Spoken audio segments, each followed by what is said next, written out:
Cinemassacre's Monster Madness. Sixth in the Gamera series, it's Gamera vs. Jiger. The alternate title is Gamera vs. Monster X. In other words, Gamera versus generic monster that we can't remember the name for the fucking title. Monster X. It's like when they changed Godzilla vs. Mothra to Godzilla vs. The Thing, or with Godzilla vs. Mechagodzilla, how they called it the Cosmic Monster and the Bionic Monster. It's Mechagodzilla! Call the monster by its fucking name! It's also interesting to note that the name Monster X was used for a monster in Godzilla Final Wars, which actually turned out to be King Ghidorah.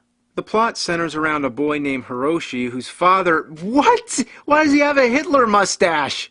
Anyway, this guy's been building a submarine for some kind of science expo. That's what these movies are always about. It's either a spaceship or a submarine. But that gets put on the back burner for a while. We get a cool slideshow about ancient civilizations and a statue called the Devil's Whistle. That sounds foreboding. Of course, they want to remove it from its island and put it on display at the expo. We all know that's going to summon some kind of monster. It's very much like the plot of Gamera vs. Barugan when they take the egg. Gamera shows up right away to stop the expedition, but they manage to take the statue away. Then the monster Jiger makes its appearance. Looks like something from the dinosaur age, and not as wild and inventive as some of the other monsters we've seen. The first thing it does is get a drink of water. That makes perfect sense. If you've been sleeping in a pile of rocks for ages, you'd be thirsty. It's funny that most monster movies would never address that. The only thing we need to see now is a monster take a shit. Gamera shows up and fights Jiger. Man, every time the humans screw something up and awaken another monster, Gamera's always got to deal with it. Gamera does pretty well until Jiger reveals the mandatory surprise attack, where she shoots spikes into Gamera's limbs. Now for the traditional Gamera's in trouble phase. This time it's the spikes that keep Gamera from retracting his limbs, which means he can't fly. Next, of course, Jiger starts destroying the city. Then the planes come in to take her down, as if that ever worked. One of the most awesome effects is when Jiger shoots some kind of death ray that turns people into skeletons. Meanwhile, Gamera finally gets the spikes out of his body and takes flight. Match 2 takes place in the city. It has lots of great explosions and cartoony moments, like when Jiger uses a piece of a building as a seesaw to throw Gamera into the air. Once again, Gamera gets wounded. This time, Jiger injects Gamera with some kind of parasite. Gamera goes into some kind of frozen state. Then we have the mandatory scientists gather around a projector scene. They explain what's going on with Gamera. Basically, Jiger sort of impregnated him with a baby Jiger. Just to demonstrate, the scientist shows them documentary footage. Real documentary footage, I might add, of an elephant that had some kind of larva eggs hatch inside its trunk. What happens here is so disgusting, I'm not even going to show the clip.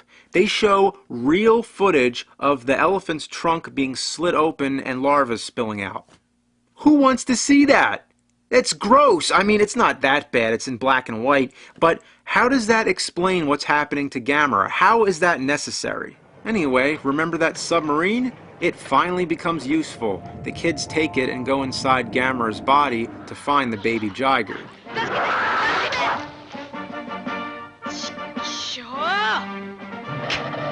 They accidentally figure out that it can be killed by the static noise from their walkie-talkie. Then guess what? We get another science lesson. This is one of the cliches in these movies that gets really old. Like, okay, we get it. That's the monster's weakness. Remember the scene in The Blob when they find out the only thing that can kill the blob is anything that's cold? Hey, that's it. It's cold. That's why it didn't come in the icebox after us. It can't stand cold. Do we need a whole scene explaining it? No, he just says, everybody, get some CO2 fire extinguishers. And that's it. That's how you do it right. Anyway, they restore Gamera back to life using an electric charge from power lines, and then match 3 takes place. Now comes one of the more absurd moments of the film. Jiger uses her death ray, Gamera is able to block it, but the noise it causes is so powerful that Gamera has to shove telephone poles into his ears.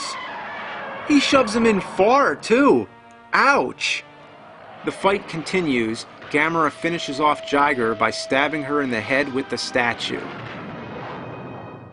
This is one of the gorier Gamera films, especially with the gratuitous elephant trunk surgery. It's no wonder why it wasn't released on the Just for Kids VHS tapes. But anyway, how does the movie hold up? Has some great effects, but that's about it. It doesn't take the series in any new direction. It's the same basic stuff.